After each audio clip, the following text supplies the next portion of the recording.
Hello everyone, this is DavidViadel23 and welcome to the Mandragon's Cave. Today we are gonna be talking about JRR Tolkien and his world. Why would you say? Well, I would like to introduce a little bit, Lord of the Rings and the Hobbit, etc. to the channel, some of his stories to the channel. Slowly, there is no rush about this. This is a massive universe. As many times I said, bigger than One Piece, bigger than many other stories I could have been talking here in the channel already. And what I want to do basically is start by one video talking about him, and then in time slowly go into details like these races of the world in Tolkien's world, this specific book, for example, this specific part of the story, for example, but as I said, without any kind of rush or anything, because as you have seen lately in the channel, I've been talking about many different topics like Bleach, Harry Potter, doing some sketchbook tours as well. So slowly I can start talking about other things, and this is one of those things I had in stories for a very long time. Okay, so John Ronald Reuel Tolkien, JRR Tolkien, was an English writer and philologist. Okay, a philologist is a person who studies the history of languages, so how they are formed, from where they come, etc., particularly from the perspective of literature. He was as well a professor at Oxford. He lived there for many years, okay. He is actually buried there as well with a wife and everything. And let's kind of define how are we gonna be drawing him today. Okay, so as you know, I always do this cartoony style that I have. Okay, something like this for the face. I like it. And it's gonna be cartoony. Okay, so we are gonna even maybe caricaturize him in a way that we can make him old here like this, and he's gonna be sitting probably, sitting like this on a sofa, on a chair, telling us some stories. I wanna see if we are centered with the camera. Let me move a little bit. Yeah, I think here we should be good. Yeah, so I want to draw him with the legs crossed like this, chilling. Yeah, something like this can be interesting.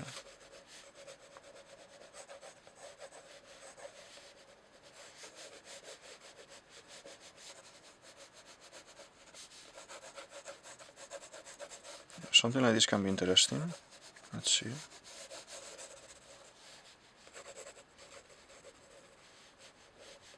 With a pipe, smoking his pipe like Gandalf, one of his most famous characters nowadays. Okay, so we visited Oxford actually a few weeks ago, and this was the first time ever, but it was a must because he's from there and everything. He lived there many years, and he was teaching there and everything. So just to be able to be walking around these streets where Tolkien walked and taught, and the place where he created his stories, it's wonderful. When in Oxford one can understand the magic of the stories, this feeling is quite present in Cambridge as well. Very similar looking places, both of them academic places, students all around, a lot of parks, a lot of nature within the cities. Don't tell me you can't see hooded Aragorn sitting at the far end of the White Horse smoking his pipe while you have your drink, because he took reference from all these places around himself, okay, in these towns that he lived. Inspiration place, obviously, this White Horse pub for the prancing pony, even if it is not marked as such, and there were other pubs that he used to go and everything, that I will talk about it later in a bit, but he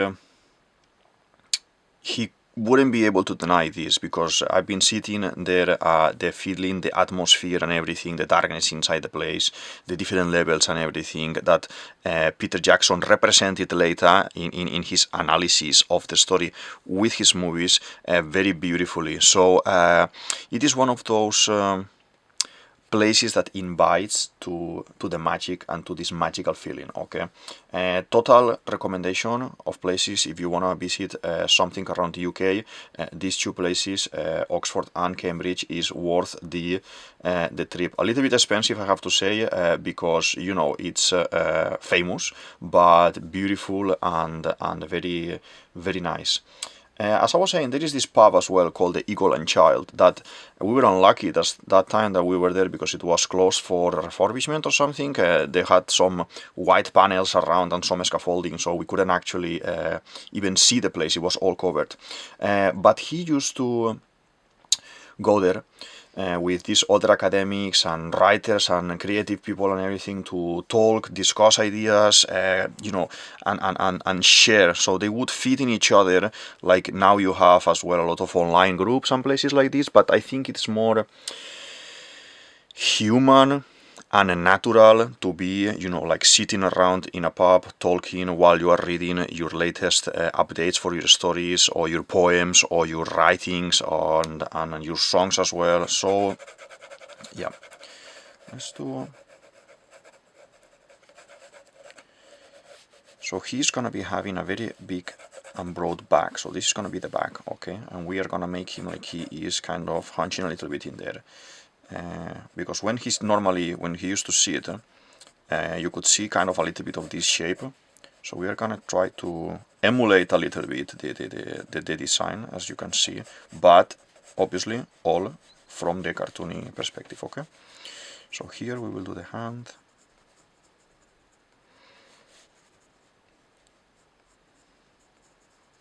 That we will not define now. We will define later in a bit. Okay. And he is a very elegant man, Oxford man, so he was wearing this suit with underneath waistcoat as well. Tie, elegant, everyone very elegant here in the UK, so let's do like this, and then we will do the shoes like that as well. It's kind of taking shape. Little bit smiley, I want to make him. It wasn't like a much of a smiley person, but he was quite direct in his speech, but I just want to make him like a little bit smiley here in the drawing, in the picture.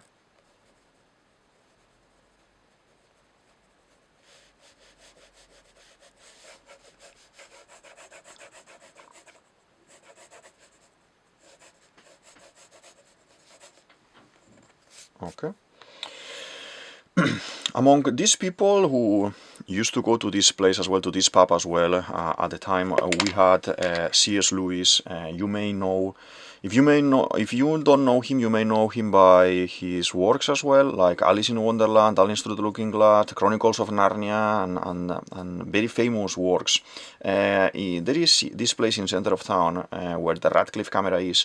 That is a beautiful library for the Oxford students. There is this tiny street with a lamppost, and next door there is like a door design with a green man, a lion-looking design, between two carved pieces of fauns above it. Okay. And stories tells here that C.S. Lewis got the idea for the witch, the lion, and the wardrobe after walking out of one of the nights from the lessons. It was like a snowy night, and he discovered this spot, and from there the story came to happen. So this is, for me, is absolutely magical. And as I said, some of these English towns and countryside as well invites to the magic, to the surreal, to the fantastic world. And you know, exploring a little bit the UK, you are able to see all of these things. The concept of the lack of legends, myths, and fantasy stories, lore among the English people is something that Tolkien always pointed out in many of these interviews that I watched and papers I've read. So there is a very interesting interview where he talks about different regions having these rich stories like Norse mythology, and apart from King Arthur, Merlin, and a few more stories in England, we had no background on that. So he wanted to basically create his own mythology. It is said as well that he created these stories to tell his children and to entertain them, but to be honest, knowing him as not knowing him, but seeing all that he's written and everything, and how he talks, you don't see him much of a familiar man, and he is very focused in his work, in the sense of he would go into writing, or he will go into creating, and lose himself in that process. Like a lot of us have the same experiences, and it is a concept difficult to understand, because maybe you don't give the attention that the people that you love needs, but I want to believe that he had these stories inside him, regardless of him having children or not having children, or having family or not having family. This is something innate. In his younger years already, he started some stories of this. All the concept of the ideas for the Tolkien universe, let's call it like Tolkien universe. Being philologist and studying languages, he created first the language of the elves and everything. So from that language, he decided to start creating a story around it, because kind of let's say that a language on itself without a story behind it had no meaning, basically. So he decided to go for that, and it went out of hands completely, because it was look at what it has become right now. It's been a famous story for many years, but now with the Peter Jackson adaptations and everything around, I think that happened around 2000s, more or less. This was a massive boom in the film industry, and obviously a lot of people discovered the author and the works of the authors through the movies. I haven't actually read the story before, so I found first the movies, and after watching the movies, then I discovered more and more of his world. And this is a very beautiful thing, that sometimes through cinema and through other media we are able to experience stories from years ago that we didn't even know. I'll just position him a little bit more in the middle, making him there sitting here. First glance, it's looking very nice. I wanted to do it a little bit more smaller and maybe draw myself as a caricature next to him, like Tolkien, like we are doing the interview, but I think I'm happy with this kind of a sketch, and it can be very nice if I leave it like this and I don't add extra thing, and I focus just on drawing him in this concept. So Tolkien was fascinated with the stories. This is beautifully represented with Dom's Karusowski movie, Tolkien, that you can watch on Netflix, and where young Nicholas Hoult plays the author. So the movie has its own decorative parts, obviously, making Tolkien a little bit more idealized, like, it's a movie, so nonetheless you have to do something like that, so people see the beautiful part and the fantastic part of the story. Stories nowadays that we all know from Tolkien, maybe The Lord of the Rings. We follow the story of Frodo, Aragorn, Gandalf and company, the rest of the Fellowship, against the Dark Lord Sauron, to throw the ring into the fire of the Mount, Mount Doom. So this Lord of the Rings story contains the Fellowship of the Rings, that is the first book, the Two Towers, the second book, and the Return of the King. I saw a very nice special edition in the trip to Oxford, and it was very incredible. I even took a picture with it and everything.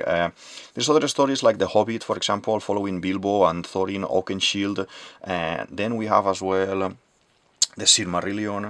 In the meantime, I'm gonna jump into 0.05 like we used the other day with a fine liner, to start defining what we will say, the caricature and everything, the cartoon.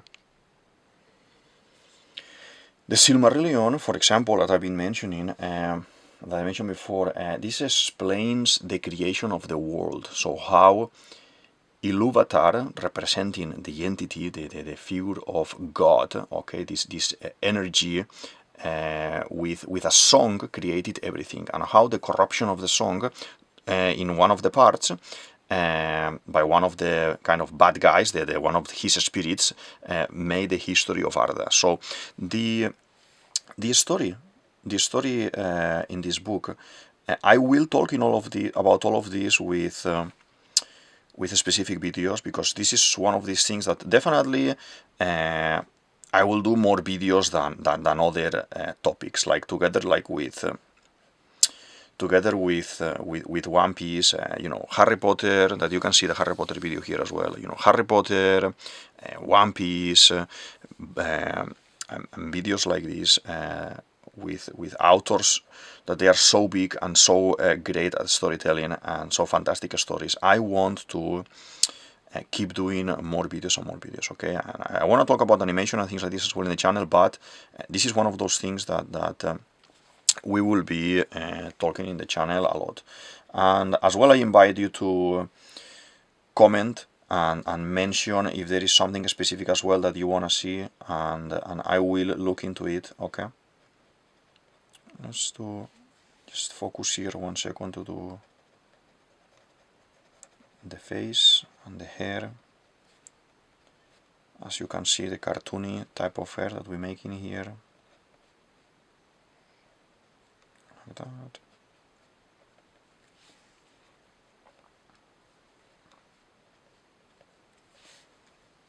Okay. Cartoony, like this.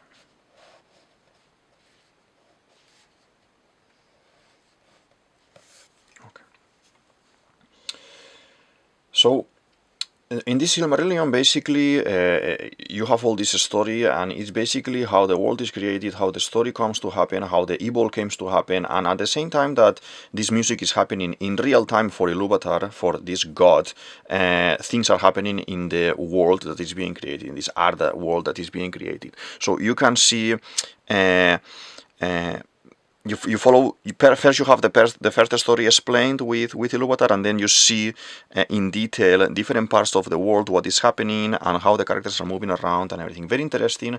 But as I said, stories about high elves, wizards, dwarves, humans, orcs, and how they move across the land, conquer, defend, they settle, and everything. For someone interested in storytelling and world building like me, for example, this is a masterpiece book. I have read it multiple times already in different languages, and every time I read it, it's I need to be very attentive to understand the connection with all the characters in the world, because there are so many characters with difficult names and names that he invented from the language and everything. Language that he took some references as well from Finnish, for example, from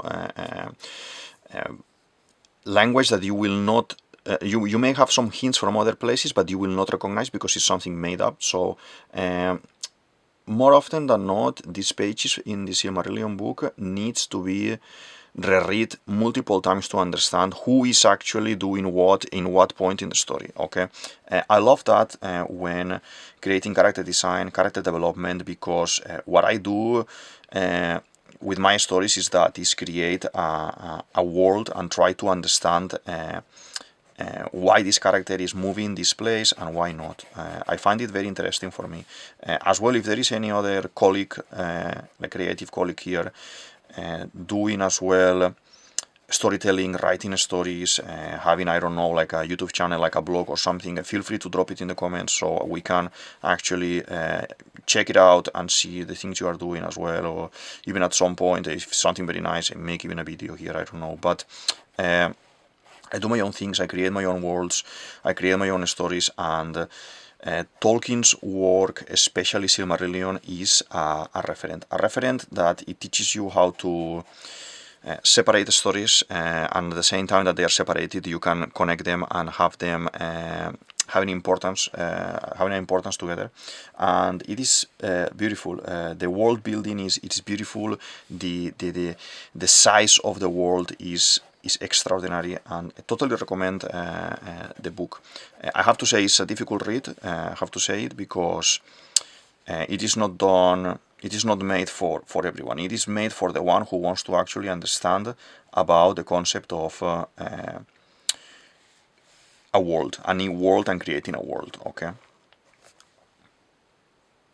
There is this story as well, very beautiful short story in the book called Luthien and Beren. Is a story of a human falling in love with an elven princess. This is core, and I say core because this is an anchor for the story of Lord of the Rings as well, for the story of the whole Tolkien universe, for the story of Aragorn, and it shows the unlimitedness of love in the concept of this story. There is no greater love than these two characters had, and you can see how this parallelism happened, from the past in the present time in the story, obviously, multiple times. And even in newer series that they've done recently as well, they try to portray that as a very important part of the story.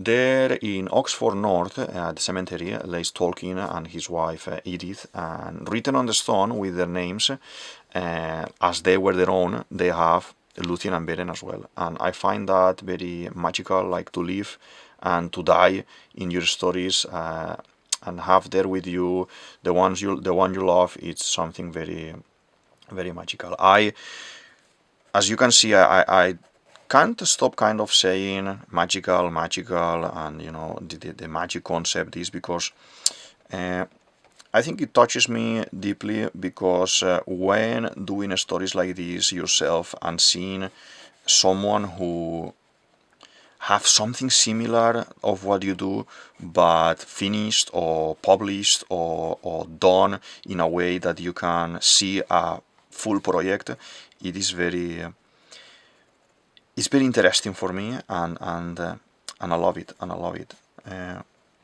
let's do the shoes here.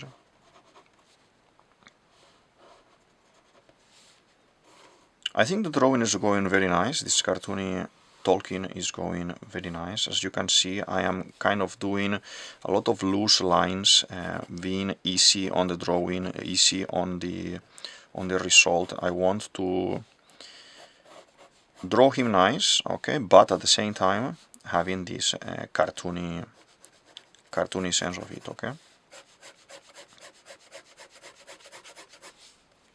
Okay.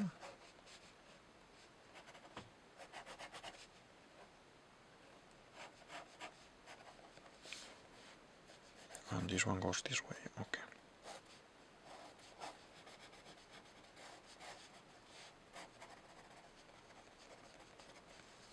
Very nice. Tolkien had a fame, as I said at the very beginning of the video, of being immersed in his own work and studies too much. When you are writing something like this, I recognize myself as well that sometimes it happened that I sat on the computer or I sat on my notebook writing, maybe 5 hours, 6 hours passed, and I didn't maybe eat, I didn't realize, or I was drawing something I didn't realize.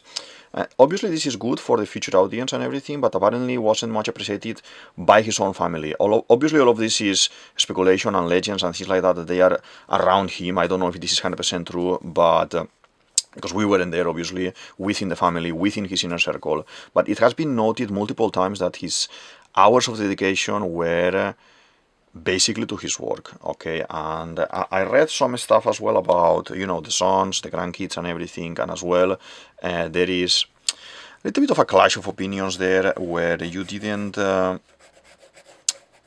you don't feel this kind of consensus of an opinion, that some of them will say, oh yes, he was giving the love to everyone, and some others will say no. So it's a little bit confusing at the same time, but I understand that someone like him and the story, having such a tremendous large story, it must have consumed a lot of time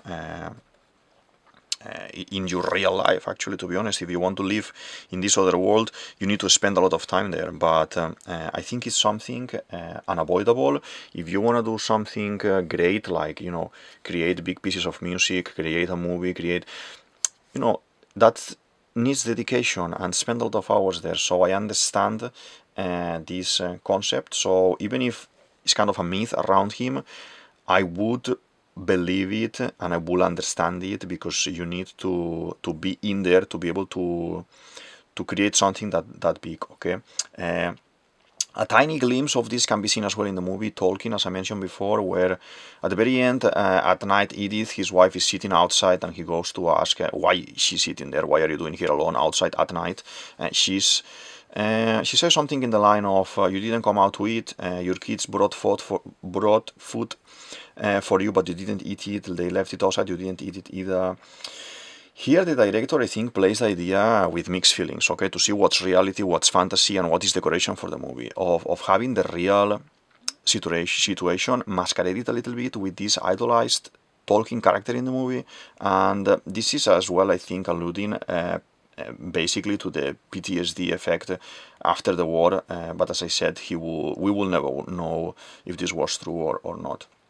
I say this about this PTSD because, you know, Tolkien was a lieutenant in multiple battles in World War One, and these define his stories, obviously. You know, bullets flying on the battlefield, you know, grenades exploding, comrades falling, dying there, some of his friends as well, the industrialization as well, the weaponry, the arid concept of nothingness after the battle. This leaves a mark, obviously, and you know, with the Isengard, Isengard desolation, the death of nature for the sake of the progress, we are able to see places controlled by Sauron, by Saruman, the men from the east, or even Melkor in the previous age, in the beginning, in the first age, places that are barren, and as they move and they conquer these lands, there's no fruit anymore there. Okay, there is no trees, there is nothing. It is always like a desert of darkness, and it is very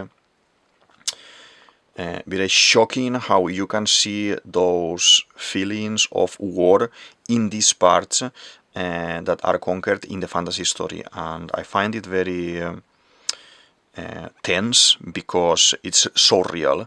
At the same time, seeing it in a fantasy story, but it's so real because you know it was created from real stories that he lived, that it is highly shocking in my opinion.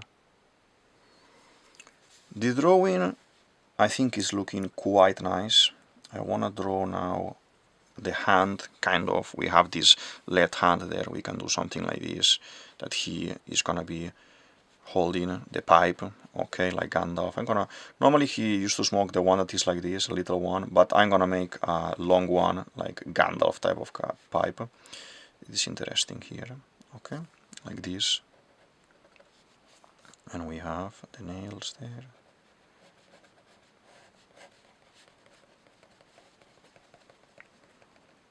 Okay, and to be honest, I don't want to go much into color or anything, because obviously this kind of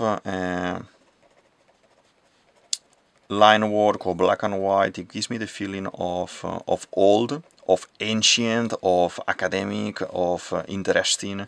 So I think obviously I'm gonna add a little bit.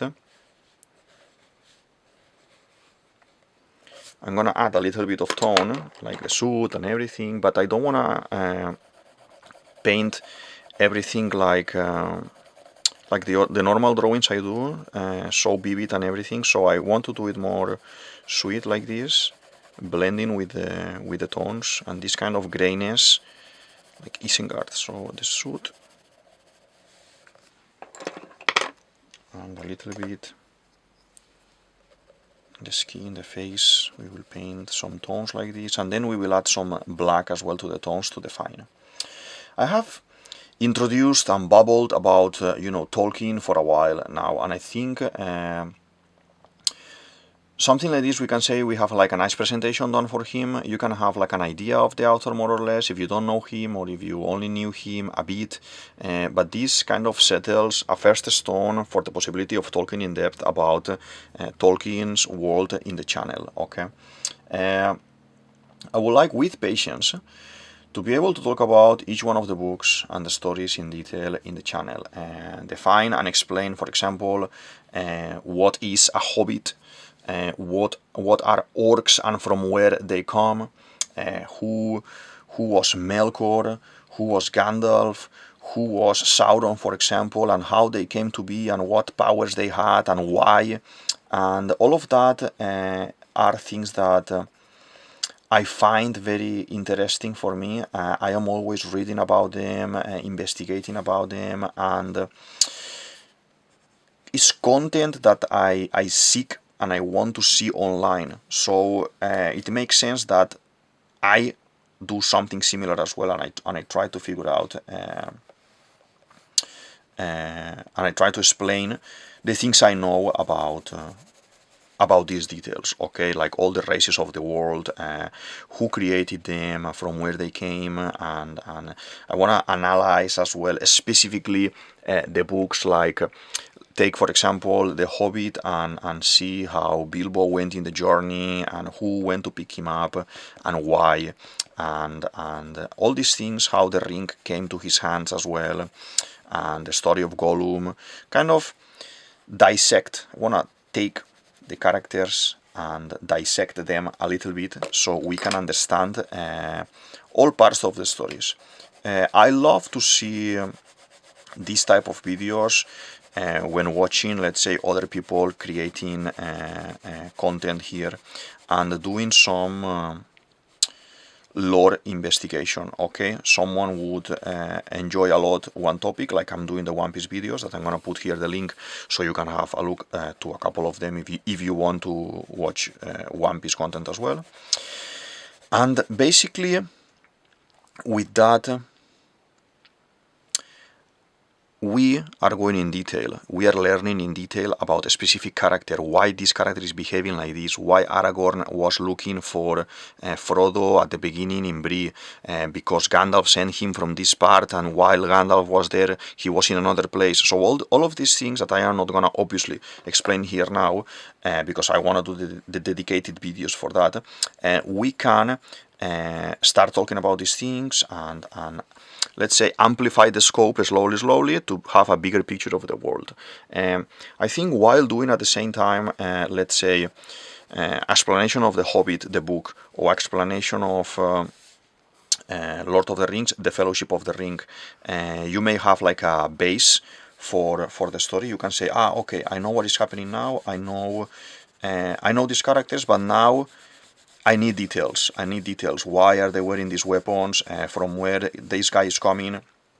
And that is something that we can learn slowly through the videos, like I'm doing with the One Piece videos, and create like a massive chunk of information, of lore here in the channel. And yeah, I'm sure other people as well can find it interesting, or other people can join after seeing these videos. It is something nice that I always liked and I always thought. I started the channel talking about One Piece, then I introduced Inktober, that I'm gonna put here some videos for Inktober as well. Then slowly I'm introducing a little bit of Harry Potter, a little bit of Bleach, a little bit of Lord of the Rings. I want to do some Disney videos as well. I want to do some animation videos as well. In my Inktober videos I already talk about different concepts, like animation and movies and books that I like, children's book illustration, and this is one of those things that we can add, and it can be a nice experience for me, because first of all I'm doing this because I love to draw and I love to talk about the things I like, and second, if there is someone out there that by watching one of these videos learns something, or takes a pencil to draw, or watches a book that I'm recommending, or a story that I'm recommending, or author that I'm recommending here in the channel, that is beautiful, that is nice, and I appreciate it. So as well, if you picked up something because we were discussing it here in the channel, feel free as well to come back later on when you finish the book, let's say, and we can discuss it and mention it that the experience that you had by reading the book. Okay, very nice. I was utterly dissatisfied with the Rings of Power adaptation. I know all the stories are adaptations. Disney adapts, Warner Brothers adapt, everyone, all the companies adapt, and I understand it. Okay, Somehow they have all of them an adaptation. They are not 100% loyal to the source material. This happened as well with the project of The Witcher, the TV series, the show for The Witcher with Henry Cavill. He's a very, very, very fan of Witcher, and he said at some point, I would do this at the beginning, but at some point it was going so far for the source material that I didn't feel it. If I would be playing a Lord of the Rings character or a One Piece character in a series, for example, and being as fan as I am right now, and I will see that the story is making no sense, and this is half of the things are invented, I would as well withdraw myself from a story like this. What is going on Amazon with all this story, with all this mixed lore, half-invented lore and everything? So Tolkien only published a few of his stories while still alive. Okay, his son Christopher and other members of his family afterwards with the Tolkien business, let's say, they put together many loose papers, appendices as well, etc. So to make publications, and that is something normal that when someone gets this famous, like Tolkien, the family wants to, take a little bit of the reward and prepare more things and make more memorabilia and merchandise. It's totally normal and understandable. But what have happened with the Rings of Power, I think it is ridiculous in my opinion. I didn't enjoy it. I was watching it tense because the concept is completely unaligned with the original story, with what I already read multiple times and what is happening with those characters going on in the story, and very difficult. To be honest, I saw the interview with his grandkid Simon Tolkien, that is an adult man now, who was supervising, who was doing some consultancy work for the series, for the story, and oh my god, why will we do this? So now I understand why Galadriel is like that, Sauron is like that, all the modifications in the story and the different take. He explained how living in the shadow of his grandfather was for him like a very bad experience, and how kind of even like a traumatized concept of that, and how he wanted to do things in his own way. And oh my, he wrote many books as well and everything, and he sold many books as well, so he has content. He's a creative person as well, but in another genre. And obviously, because your grandfather is such a famous creative, your expectations from people working with you, for example, or from your family or from people around you can be very high. And that is something normal that a lot of people lives because they are in connection with someone very big like this guy. But the way he was explaining everything and living in the shadow of him and not being appreciated, or his grandfather not wanting to check his material because he was focused in something else, there is a lot of resentment in that, and I think I could sense that in the story. I have to say, I watched the series before finding this interview. I watched the series twice to trying to push myself to like it, but it was very difficult. And then is when I found this interview, after seeing who was involved with the story and why these sudden changes and crazy and radical changes. So I understand people want to do their own things, and it was difficult to grow like that for a kid or for a young person. Apparently not even receiving much interest, but we need to be realistic here. Lord of the Rings as such works. Lord of the Rings adaptation by Peter Jackson works, and it's a gold mine. It's loyal, it's pretty loyal to the original, obviously not 100%, but pretty loyal. Peter Jackson is a fan. Do not come now and rearrange the elves, the humans, the dwarves, redo the names, change the story. It's a waste of opportunity, basically. What a shame and disgrace for the project, in my opinion. I watched it with open mind, trying to like it, but multiple times, as I said, but nothing made sense, in my opinion. This is the most expensive TV series ever made. If Tolkien will see this show, I think the earth will tremble with his wrath, to be honest. He never wanted actually a theatrical adaptation, let's say. It's been mentioned multiple times that his stories, the stories that he created, were books, were stories, and that's it. And he was very reluctant to put it in a bigger screen, let's say. It happened at the very end. Well, it happened multiple times, to be honest. But there is this half animated movie much before Peter Jackson made the bigger ones that we all know, and that works as well. It's very nice, very experimental as well for the time that they released it, with the effects, the special effects that they done and everything. But with passion, like Peter Jackson, with passion, it is how you can kind of reproduce something or adapt something in a beautiful way. After seeing the interview with Simon, I could see the resentment, and as I said, it is not something that it transmits a good feeling for the story. I invite you to watch it as well, to check for it online and to watch it as well. But anyway, I may even do a video only about Rings of Power, do a little drawing, talking about the differences and what things are impossible to work in this new story with all these changes. Like, for example, the orcs having babies. There is a moment where you have this kind of orcs with babies, and the orcs were actually fallen elves, and some of the Uruk-hais as well, created by magic, created by from darkness. There is no baby orcs in theory, and if you don't know anything about Lord of the Rings, if you don't know anything about elves, if you are just a fan of the movies, for example, and that works for you, and you are happy with that, I understand it.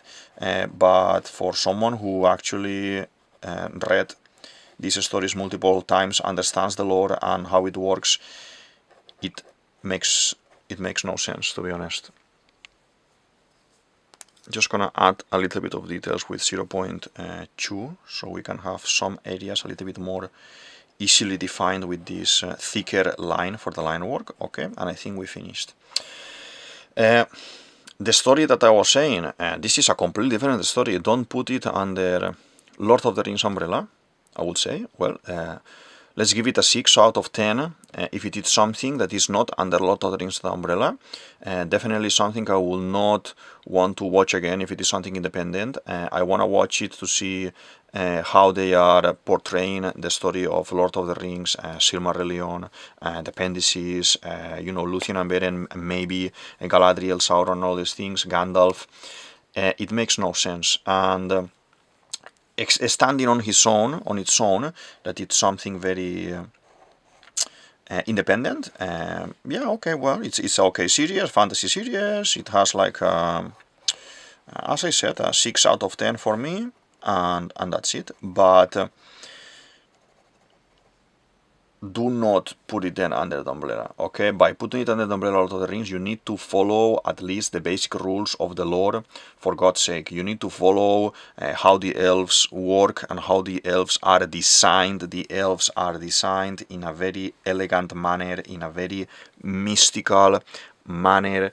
They can't be looking like normal people. The armor that they are wearing is very special as well, very resistant. They can't be looking very ugly like they look. There's a lot of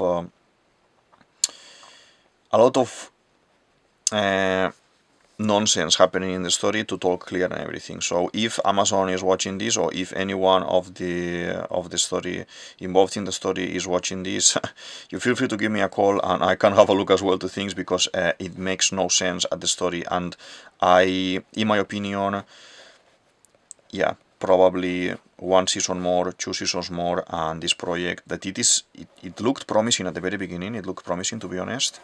Is gonna go to the garbage bin, because it makes no sense. It makes no sense. And the ones who want to follow this, want to follow this for, I don't know, 7 seasons, 10 seasons, are the nerds like me that we want to learn about the lore, but the loyal lore, not the one invented or the one modified. I understand that some things need to be adapted to the times, that because the times that we live, some things need to be shown in a different way.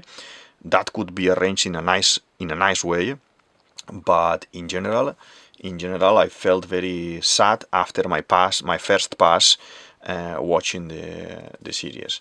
To conclude here, okay, the story, because we finished already the drawing. Read Tolkien if you love fantasy, epic fantasy, knights, lords, mysticism, people of the world, magic, elves, dwarves, monsters. Read it. You will not regret it. I know it's long. I know there is a lot of material, but it is very beautiful story. If you like things like Harry Potter, for example, you're a fan of Harry Potter, but you never went into full concept of Lord of the Rings, watch it, you will like it. If you like, for example, One Piece as well, I kind of 100% guarantee that you will enjoy Lord of the Rings. So feel free to come back here after some time if you have followed the advice, and let's discuss your experience as well with the story, okay? Like Tolkien said in one of these interviews, marking school papers and examination is enormous and very laborious and unfortunately boring. And one of these papers he was gonna almost give an extra mark because there was a blank page on it, and he said a glorious. Then he scribbled, "In a hole in the ground there lived a hobbit," and the whole thing started there to become real. The Hobbit started to take shape, and we started to have all the stories. Many of these things were written, as I said, were in his youth, but never released, never published. He was always interested because he created the language, and then he created the stories.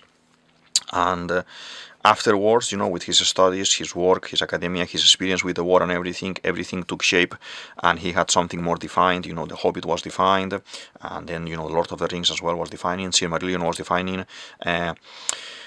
The appendices were created, never put together. Then he died. Some of his works were compiled later, after his death, and unpublished later after his death and everything. So there is a lot of content, but by reading, if you get your hands on Lord of the Rings, the 3 books, The Hobbit, 1 book, and the Silmarillion, 1 book that contains multiple stories, mini stories, maybe 1-page story, 10-page story, 50-page story, different stories about the world, how the world is created.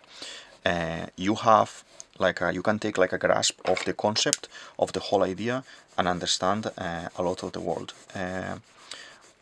And I think that's the video for today. Okay, I'm gonna sign here for today. This is DavidViadel23, DavidViadel23. You can say it as you want, as this is the Mandrago's Cave.